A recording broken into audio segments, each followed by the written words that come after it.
모든 좋은 것의 근원이 되시는 하나님 아버지, 지난밤도 평강 가운데 우리에게 쉼을 주시고 새날을 열어주시니 감사를 드립니다. 은혜를 사모하며 주님 앞에 나온 심령마다 생명의 말씀으로 채워주시고 성령으로 충만케 하여 주옵소서. 선물로 주신 귀한 하루의 목표가 예수님을 더 많이 깊이 아는 것이 되게 하여 주시고, 심판주로 다시 오실 주님의 세마심과 상주심을 굳게 믿으며 오늘 하루 악함을 버리고 돌이켜 새로워지는 은혜를 누리게 하여 주시옵소서. 자기를 비우사 종으로 오신 예수님의 이름으로 기도드리옵나이다. 아멘. 하나님 말씀 신약 마가복음 14장 43절부터 52절까지 말씀입니다. 마가복음 14장 43절부터 52절까지 말씀 한 목소리로 합독하시겠습니다. 예수께서 말씀하실 때 곧 12 중에 하나인 유다가 왔는데 대제사장들과 서기관들과 장로들에게서 파송된 무리가 검과 몽치를 가지고 그와 함께 하였더라. 예수를 파는 자가 이미 그들과 군호를 짜 이르되 내가 입맞추는 자가 그이니 그를 잡아 단단히 끌어가라 하였는지라. 이에 와서 곧 예수께 나와 랍비어하고 입을 맞추니 그들이 예수께 손을 대어 잡거늘 곁에 서 있는 자 중에 한 사람이 칼을 빼어 대제사장의 종을 쳐 그 귀를 떨어뜨리니라. 예수께서 무리에게 말씀하여 이르시되 너희가 강도를 잡는 것 같이 검과 몽치를 가지고 나를 잡으러 나왔느냐.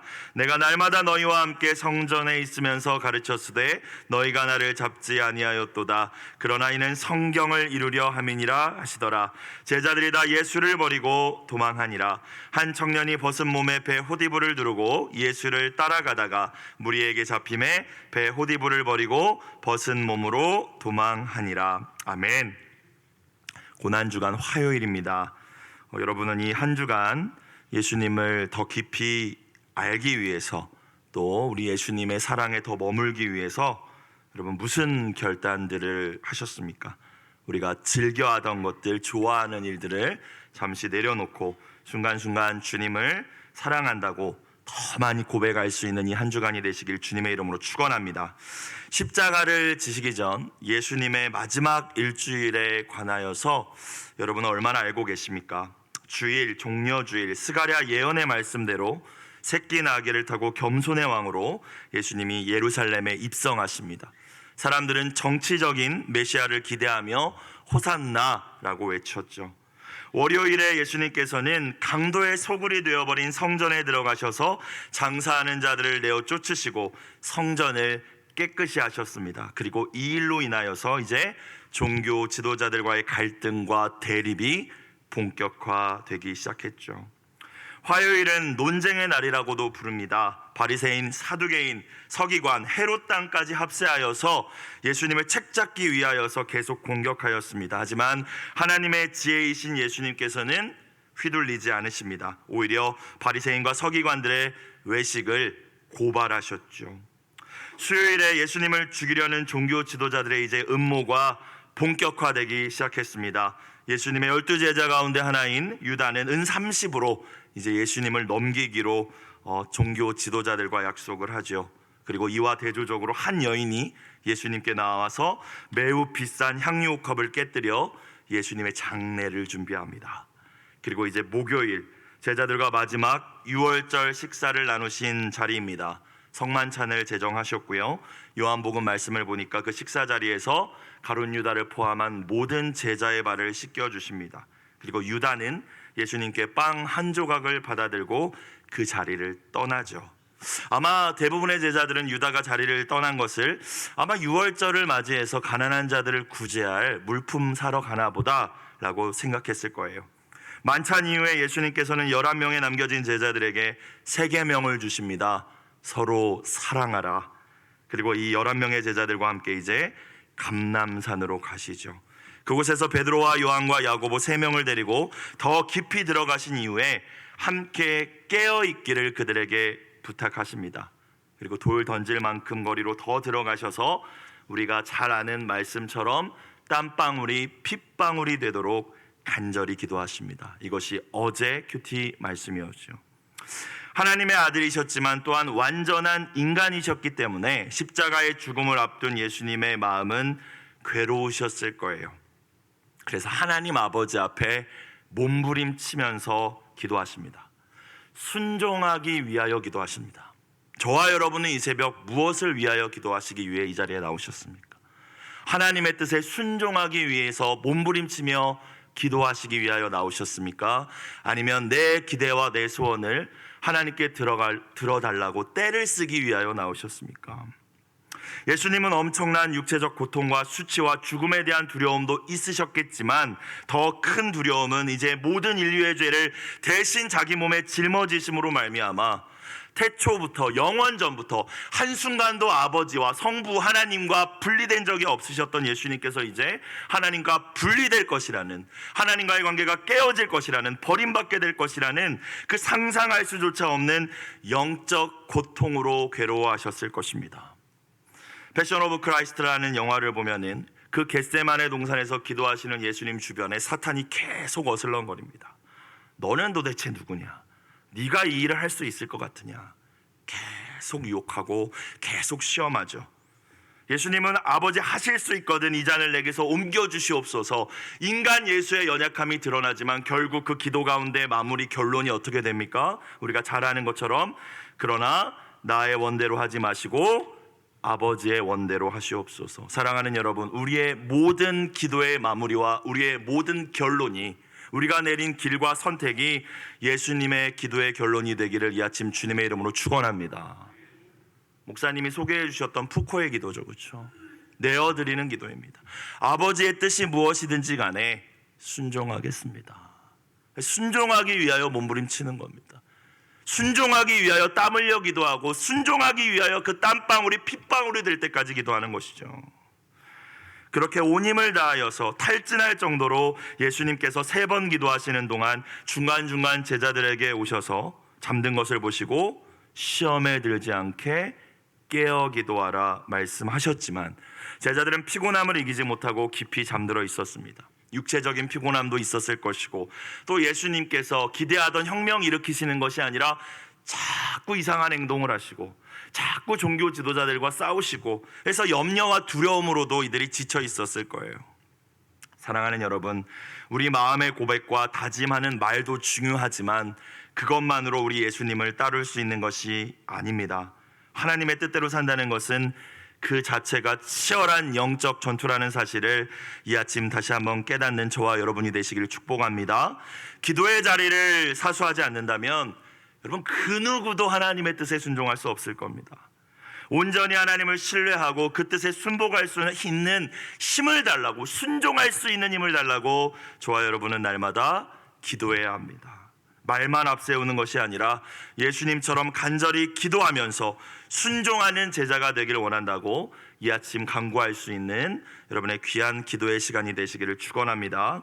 자, 이제 예수님께서 그 겟세마네 기도를 마치시고 제자들과 이야기하고 계실 때에 6월절 만찬 자리를 박차고 떠났던 유다가 돌아옵니다.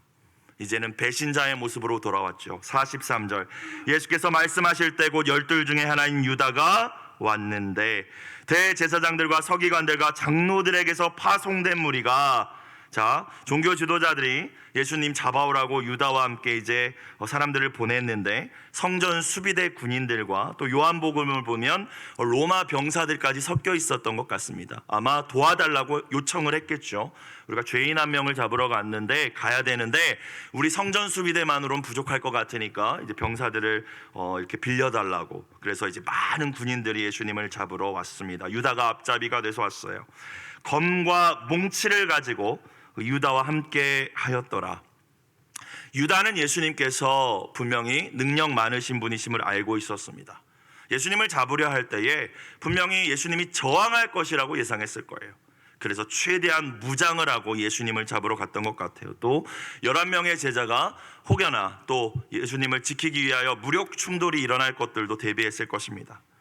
44절 예수를 파는 자가 이미 그들과 군호를 짜 이르되, 43절에서 유다라고 소개를 했는데 44절에서 이제 더 이상 유다라는 이름을 사용하지 않습니다. 뭐라고 그를 가리켜 표현합니까?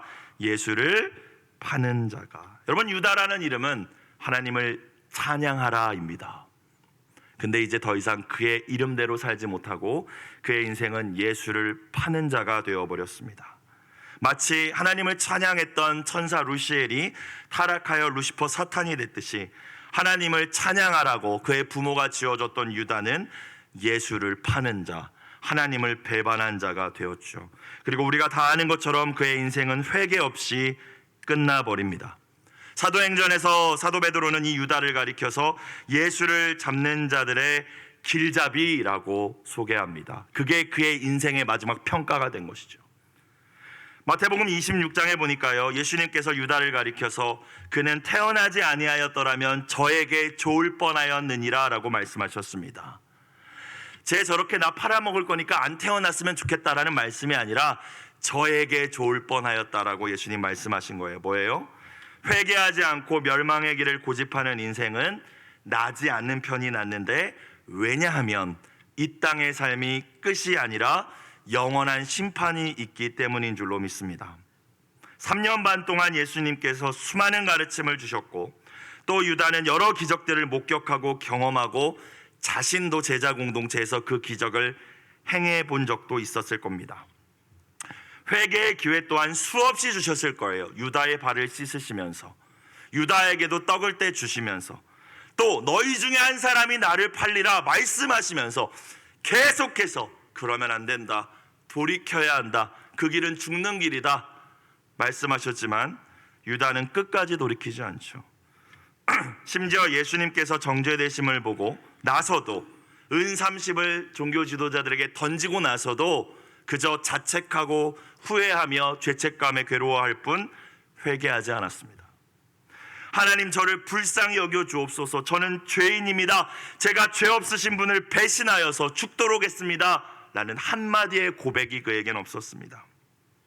사랑하는 여러분, 주님이 분명히 여러분에게 거듭 말씀하고 계시는 것이 각자 있으실 거라고 저는 생각합니다. 여러 가지를 통하여서 돌이키라고 보여주고 계시는 것들도 분명히 있을 거라고 저는 생각합니다. 저도 그러니까요. 그럼에도 계속 고집 부리고 계시는 삶의 모습이 있지는 않습니까? 조금 더 너가 영적으로 나아져야 한다, 성장해야 한다 끊임없이 말씀하심에도 불구하고 그저 게으름과 나태함에 머무르고 계시는 그런 모습들은 없으십니까? 물론 저와 여러분이 유다와 같이 멸망에 이르지는 않을 것입니다. 이미 구원받았기 때문에. 하지만 주님의 세마심과 상주심의 심판이 우리 모두에게 있음을 기억해야 할 줄로 믿습니다. 무슨 죄를 지었을지라도 예수님의 보혈은 우리의 모든 죄악과 불의를 씻어주시고 우리를 새롭게 하는 능력이 있음을 믿으시기를 주의 이름으로 축원합니다. 그리고 베드로처럼 그 능력을 힘입고 그 능력을 경험함으로, 회개함으로 악함을 버리고 새롭게 되는 날이 이 자리에 계신 모든 분들 가운데 임하실 수 있기를 주의 이름으로 축원합니다. 자, 유다가 이미 그들과 군호를 짜서 이제 이야기를 하죠. 군호, 사인을 짰다는 거예요. 참 똑똑한 사람입니다. 참 계획적이고 치밀한 사람입니다. 그래서 빈틈도 주지 않고 다 짜놓았던 거예요. 미리. 여러분, 계획적이고 똑똑한 사람들이 예수님을 배반하기 쉬울지도 모릅니다. 자기 똑똑에 빠져서요. 뭐 그렇다고 무조건 또 계획 짜지 말라는 의미는 아닙니다. 유다의 모습이 그랬다라는 거예요. 자, 뭐라고 그리고 이야기해요? 내가 입맞추는 자가 그이니 그를 잡아 단단히 끌어가라. 얼마나 잔인합니까? 놓치지 말고 꽉 결박해서 잘 끌고 가라고 이야기를 한 것이죠. 그리고 내가 입맞추는 자가 예수다라고 미리 사인을 맞춘 것입니다. 여러분, 유대 문화권에서 제자가 사랑하는 스승, 가장 존경하는 스승에게는 그 마음을 담아서 손등이나 볼에 입맞추며 인사하는 일이 있었다고 합니다. 그러니까 가장 존경과 사랑의 그 표현을 가지고 지금 유다는 배신하고 있는 거예요. 캄캄한 밤이었기 때문에, 육안으로 구별하기 힘든 시간이었기 때문에 내가 입맞추는 자가 예수다, 잘 붙잡아서 놓치지 않게 끌고 가라라고 유다가 이야기하고 있어요. 45절 볼까요? 이에 와서 곧 예수께 나와 유다가 뭐라고 합니까? 랍비여 하고 입을 맞추니. 우리말로 번역하면 랍비는 선생님이지만 사실 그 의미까지 우리가 생각해 본다면 제가 제일 존경하는 선생님, 제가 진짜 사랑하는 선생님이라는 뜻입니다. 그리고 입을 맞추죠. 오늘 본문 마가복음에는 등장하지 않지만 마태복음을 보니까 이런 유다의 행동에 예수님께서는 이렇게 말씀하십니다. 친구여, 네가 무엇을 하려고 왔든지 행하라 라고 말씀하시죠. 어떻게 친구라고 부르실 수 있으실까요? 친구여, 네가 무슨 일을 하려고 왔든지 그것을 행하라. 그리고 예수님께서는 그 거짓 입맞춤에 속지 않으신다는 것 또한 우리는 발견할 수 있죠. 겉모습에 속지 않으시는 것입니다. 저와 여러분 혹여나 존경도 사랑도 없는 가짜 입맞춤으로 예수님을 팔아넘기신 적은 없으십니까? 목사님, 저는 그런 적은 없는 것 같습니다 라고 이야기하실 수도 있겠죠, 물론. 그런데 우리가 예수님을 향한 사랑도 없이, 예수님을 더 알고자 하는 열망도 없이 그저 교회에 나와 종교 생활하는 것만으로 만족하고 있다면 사실 그것이 유다의 모습과 그리 크게 다른 모습은 아니라고 생각합니다. 하나님이 보실 때 예수님이 보시는 모습에는 별로 관심 없고, 사람들이 나를 어떻게 볼까만 관심 있고, 그저 사람들의 칭찬과 인정만을 구하며 내가 교회 생활만 하고 있다면 여러분, 그것이 유다의 모습입니다. 사람들과의 관계에서도 마찬가지입니다. 영적 권위자와의 관계에서도 마찬가지겠죠. 겉으로는 웃는 가면을 쓰면서 온갖 사탕발림을 당하면서 여러분, 뒤에 가서 다른 말하고 비난하고 조롱한다면요, 여러분, 우리가 유다입니다. 여러분, 얼마나 많이 가론 유다의 모습이 우리 안에 있는지 모릅니다. 얼마나 많은 거짓 입맞춤으로 사람들과 하나님을 속이는지 모릅니다. 유다가 배신한 이유를 생각해 봤어요. 성경은 마귀가 이 유다의 마음속에 예수님 8년은 생각을 집어넣었다라고 이야기하죠.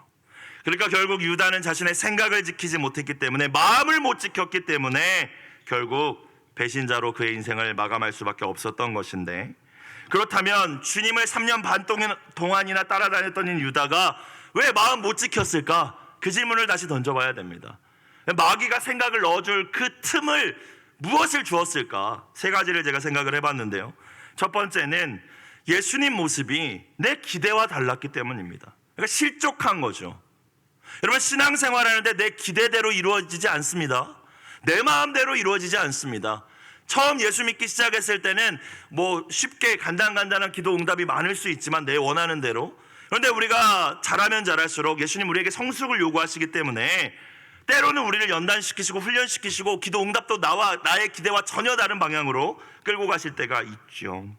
여러분, 유다의 기대는 예수님 동아줄이라는 걸 붙잡았는데, 그래서 내가 부귀영화 누리는 거였어요. 로마로부터 독립을 얻어서 좀 이제 부국한 나라에서 사는 것이 유다의 꿈이었습니다. 내 야망과 내 욕심을 내려놓지 못했기 때문에 은 30에 자신의 스승을 팔아넘긴 것입니다. 여러분, 언제나 신앙이란 나를 향한 하나님의 기대를 내가 따르는 것임을 기억하실 수 있길 주님의 이름으로 축원합니다. 나의 기대를 하나님께 들어주세요. 물론 그렇게 기도할 수 있죠, 어린아이 시절에는요. 그러나 우리가 이제 제자가 되기 원한다면, 특별히 새벽에 나오신 분들이라면 나를 향한 하나님의 기대가 무엇인지 날마다 묻고 그 기대에 순종하는 것이 신앙이라는 사실을 기억해야 된다는 것입니다. 그렇지 않으면 저와 여러분도요, 유다와 같이 넘어질 수 있습니다. 예수님 배반할 수 있어요. 마음 못 지킵니다. 두 번째, 유다는 예수님을 사랑한 적이 없었습니다. 유다는 예수님을 선생으로는 여겼지만 하나님의 아들로 인정하지도 않았고, 그를 따르기는 했지만 사랑한 적이 없었습니다. 대표적인 사건이 무엇입니까? 그것을 우리가 알 수 있는, 향유 옥합을 깨뜨려 예수님의 장례를 준비하며 부은 여인이 있었죠. 유다의 반응이 어땠죠? 노를 바라였습니다. 가난한 자들한테 팔아서 사줘야지, 지금 이게 무슨 낭비냐고 라고 이야기했죠. 하지만 가난한 자는 핑계였다는 사실을 저와 여러분 알고 있지 않습니까? 유다에게 중요했던 것은 예수님이 아니라 돈이었습니다. 그 돈을 땅바닥에 버려? 지금 아무 의미 없이 예수님한테 부어? 예수님께서는 끊임없이 십자가 죽음에 대해서 말씀하셨지만 제자들은 다 귓등으로 여겼고, 그 십자가 죽음에 대해서 심각하게 받아들였던 것은 어쩌면 그 여인뿐이었을지도 모릅니다. 그래서 장례를 준비한 것이죠. 알고 준비했는지 모르고 준비했는지 우리는 알 수 없지만 유다는 돈을 사랑했습니다. 저와 여러분은 어떠십니까? 정말 예수님을 가장 많이 사랑하십니까? 만약 여러분 돈을 더 사랑하고 계신다면 언제든지 저와 여러분도 유다가 될 수 있습니다. 마지막 세 번째, 유다가 마음에 지키지 못하고 결국 배신자로 그의 인생이 끝난 이유는 회개하지 않은 죄가 있었기 때문이죠. 물론 예수님을 팔아넘기는 죄가 가장 큰 죄였지만 다른 죄를 지고 있었다는 사실을 우리는 성경을 통해서 알 수 있습니다. 유다는 다른 제자들과 달리 어부 출신이 아니었습니다. 정확한 출신은 알 수 없지만 그가 살고 있었던 지역 이름을 따서 가룟 유다라고 부르죠. 아마 예수님 제자 공동체에는 세리 출신인 마태가 있었는데 마태한테 재정을 맡기지 않으시고 이 유다에게 제자 공동체의 재정을 맡아 담당하라고 했던 것을 보았을 때에 엄청나게 계산적이고 치밀하며 계획적이고 똑똑했던 사람이라고 저는 추정할 수 있을 것 같습니다. 그래서 재정을 담당했겠죠. 그리고 모든 필요한 물품을 구입하는 일들을 했을 거예요. 자, 근데 요한복음 12장에서 이렇게 유다에 대해서 평가합니다. 그는 도둑이라 돈꾀를 맡고 거기 넣는 것을 훔쳐가미로라. 3년 반 동안 예수님과 함께 사역하면서 유다가 한 일은 사람들이 예수님께 이 일 예수님 써주세요. 가난한 자들을 위해서 써주세요. 또 사역하시면서 필요한 거 써주세요. 자기 돈처럼 썼다는 것입니다. 특별히 사역자인 제가 경계하면서 깨달아야 되는 말씀이라고 생각합니다. 그죠? 내 마음대로 재정을 사용하신 겁니다. 그리고 그것을 회개하지 않고 끝까지 그렇게 유다는 살았죠. 여러분, 에베소서 4장은 이야기합니다. 마귀에게 틈을 주지 말라. 해가 넘어가기 전에 화난 마음까지도 해결하고 잠자리에 누우라고 합니다. 왜? 그것이 너에게 틈이 되어서 너를 넘어뜨리게 할 것이기 때문입니다.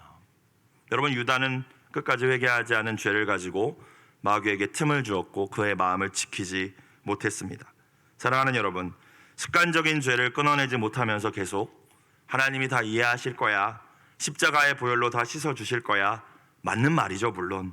여러분, 그러나 우리가 그리스도의 십자가 은혜와 하나님의 사랑을 정말 깨달았다면 내 죄의 무게가, 내가 반복적으로 지금 끊어내지 못하고 있는 그 죄의 습관이, 그 습관의 무게가 예수님이 지신 십자가의 고난의 무게라는 사실을 정말 깨달았다면 죄와 피 흘리기까지 싸우는 것이 마땅한 제자의 태도임을 깨달으실 수 있기를 주님의 이름으로 축복합니다.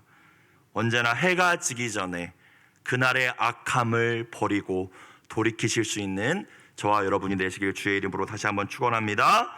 자, 46절, 그들이 예수께 손을 대어 잡거늘 곁에 서 있는 자 중에 한 사람이, 요한복음은 이것을 베드로라고 소개하고 있죠, 칼을 빼어 대제사장의 종을 쳐 그 귀를 떨어뜨리니라. 자, 어찌되었건 순간적으로 당황하면서 이제 예수님을 잡으러 군인들이 오니까 베드로가 가지고 있던 칼을 빼어서 공격을 먼저 한 것입니다. 대제사장의 종 말고의 귀를 쳐서 떨어뜨려 버리죠. 마태복음을 보니까 이 행동에 대해서 예수님께서는 너의 칼을 도로 칼집에 꽂아 넣으라, 칼을 가지는 자는 다 칼로 망하느니라 말씀하십니다. 누가복음을 보니까요, 이것까지 참으라 말씀하시고 말고의 귀를 치유하시죠. 요한복음은 아버지께서 주신 잔을 내가 마시지 않겠느냐라고 말씀하십니다. 여러분, 우리는 언제나 기억해야 합니다. 예수님이 세우기 원하셨던 하나님의 나라는 사람의 지혜와 힘으로 또 무력으로 세워지는 나라가 아님을 기억하실 수 있기를 주님의 이름으로 축원합니다. 우리 가정이 어떻게 하나님의 나라가 되나요? 아빠가 엄마가 승질낸다고 되나요? 자녀들에게 강요한다고 되나요? 어떻게 우리 신앙 공동체가 하나님의 나라가 되나요? 카리스마적인 지도자 한 명으로 되나요? 아니요. 예수님의 모습과 같이 사랑과 희생과 섬김을 통하여서 하나님의 나라는 세워지고 확장되어 갈 줄로 믿습니다. 칼을 사용하는 자는 칼로 망할 거예요. 48절, 예수께서 무리에게 말씀하여 이르시되 너희가 강도를 잡는 것 같이 검과 몽치를 가지고 나를 잡으러 나왔느냐? 내가 날마다 너희와 함께 성전에 있으면서 가르쳤으되 너희가 나를 잡지 아니하였도다. 그러나 이는 성경을 이루려 함이니라 하시더라. 예수님은 끝까지 당당하십니다. 그리고 그들에게 또 책망하시고 있죠. 그래서 예수님 힘이 없으셔서 끌려가신 것이 아니라는 사실을 우리는 깨달을 수 있습니다. 예수님은 스스로 끌려가시기로 선택하셨습니다. 저와 여러분을 위해서요. 여러분, 스스로 자신을 내어주셨다는 것입니다. 악을 악으로, 폭력을 폭력으로 갚지 않으셨습니다. 억울해하시지도 않으셨습니다. 왜요?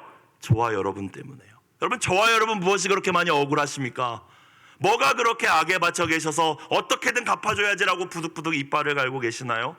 예수님은 저와 여러분을 그렇게 사랑하시면서 자신을 내어주셨는데 저와 여러분은 자존심 하나 내려놓지 못하고 또 그러면서 주님을 따른다고 이야기하고 계시지는 않으십니까? 하나님의 뜻인 성경을 이루시기 위하여, 우리를 구원하시기 위하여서 주님은 자신을 내어주셨습니다. 여러분, 영혼을 구원하여 제자를 세우는 것은 하나님의 뜻이라는 사실을 저와 여러분이 다 알고 있습니다. 그냥 되지 않죠. 여러분이 구원하기 원하시는 그 사랑하는 영혼은 누구입니까? 예수님처럼 내가 그러지 않을 수 있지만, 악을 악으로 갚아줄 수 있지만, 내가 억울해하면서 변명할 수 있지만 내 자신을 내어줄 수 있는 귀한 사랑이 저와 여러분의 모습이 될 수 있기를 주님의 이름으로 축복합니다. 아마 제자들은 이 상황 속에서 예수님이 천사들의 군대를 부르시거나 천둥번개를 치게 하시거나 지진을 일으키셔서 군대를 쫓아내실 걸 기대했을 거예요. 그런데 자신을 내어주십니다. 아무것도 하지 않으십니다. 그래서 제자들은 어떤 선택을 합니까? 50절, 제자들이 다 예수를 버리고 도망하니라. 깨어 기도하라고 할 때 기도하지 않으면 저와 여러분도 언제든지 예수님을 버릴 수밖에 없습니다. 인간적인 생각에 사로잡혀 두려움을 이기지 못합니다. 여러분, 장담으로 신앙생활할 수 없습니다. 여러분, 저는 개척 목회하면서 내 장담으로 할 수 있다고 생각했습니다. 결심으로 할 수 있다고 생각했고 내 능력과 똑똑함으로 충분히 할 수 있다고 생각했습니다. 하지만 그렇게는 예수님을 따를 수 없었습니다. 끝까지 주님을 지키고 죽음의 자리까지 가겠다고 장담했던 제자들 모두가 다 예수를 버리고 도망했습니다. 여러분, 제자의 길은 장담이 아니라 겸손과 눈물과 기도로 걸어갈 수 있는 길이라는 사실을 깨닫는 이 아침이 되시길 주의 이름으로 축복합니다. 그래서 매일 성경 오늘의 공동체 기도 제목, 장담하고 혈기를 앞세우기 전에 먼저 뭐하게 하소서? 기도하게 하소서. 자, 모든 제자들에게 버림받은 그 순간 예수님의 마음을 한번 생각해 봤습니다. 다 알고 계신 일입니다. 쟤네들 다 나를 버릴 거야. 여러분, 그런데 얼마나 마음이 속상하셨을까요? 목회를 하다 보면 또 여러분도 특별히 목자 목녀나 교회에서 신앙생활 하시다가 믿음을 주고 사랑을 주었던 사람이 내 기대만큼 행하지 않거나, 아니 그 정도가 아니라 아예 등에 칼을 꽂고 돌아서는 경우를 경험해 보신 적이 있으실지 모르겠습니다. 그럴 때 변명과 억울해함과 화를 내미 아니라 예수님을 더 깊이 생각하실 수 있기를 주님의 이름으로 축원합니다. 예수님은 11명의 제자에게 다 배신당하신 것이죠, 그 밤에. 그래서 누구보다 우리의 마음을 잘 이해하십니다. 마지막 51절, 52절 마가복음에만 등장하는, 마가복음에만 삽입된 말씀입니다. 51절, 한 청년이 벗은 몸에 배 호디부를 두르고 예수를 따라가다가 무리에게 잡힘에 배 호디부를 버리고 벗은 몸으로 도망하니라. 아마 이 청년은 집에서 잠을 자고 있던 도중에, 그래서 이제 벗은 몸이었고 이불만 두르고 있었겠죠. 시끄러운 소란한 소리에 잠이 깨었을 것입니다. 알아보니까 예수님께서 결박되어 끌려가고 계신 그 모습을 보고 아마 급하게 나왔던 것 같아요. 이불만 두르고. 그리고 예수님을 따라가죠. 그러나 무리가 그를 수상히 여겨서 잡자 그 두르고 있던 이불을 그들의 손에 벗어던지고 도망칩니다. 성경학자들은 이 청년이 마가복음의 저자인 마가일 거라고 추정하는데요, 자신의 부끄러운 이야기를 삽입하면서 마가가 하고자 했던 말이 무엇일까요? 힘과 의지와 결단과 감정만으로는 예수님을 따를 수 없다는 것입니다. 우리 주님 무슨 일이시지? 당장 나왔죠. 그 마음을 가지고, 사랑하는 마음을 가지고. 그런데 죽음의 공포와 두려움이 임하자 다 이불을 버리고 도망갑니다. 여러분, 진짜 신앙은 평범할 때는 증명되지 않는 것 같습니다. 위기의 순간에 내 힘으로 감당하기 힘든 그 어려움을 만났을 때에, 고린도전서 3장에서 바울이 이야기했듯이 불시험이 만났을 때에, 그때에서야 비로소 우리의 공적이 드러나게 되는 것 같습니다. 사망의 음침한 골짜기를 지날 때 그때 나의 믿음이 진짜인지 가짜였는지, 살아있는 믿음인지 죽은 믿음인지 드러나게 될 것입니다. 나의 기대와 야망, 모든 욕심들을 내려놓고 이 고난주간 겸손과 눈물과 기도로 십자가의 길을 묵묵히 따라가는 저와 여러분의 귀한 하루가 되시길 주님의 이름으로 축복합니다. 기도드리겠습니다. 사랑과 은혜가 풍성하신 하나님 아버지, 이 고난주간 말씀을 통하여 예수님의 마음을 깊이 묵상하게 하여 주시고 우리의 연약한 믿음을 돌아보게 하시니 감사를 드립니다.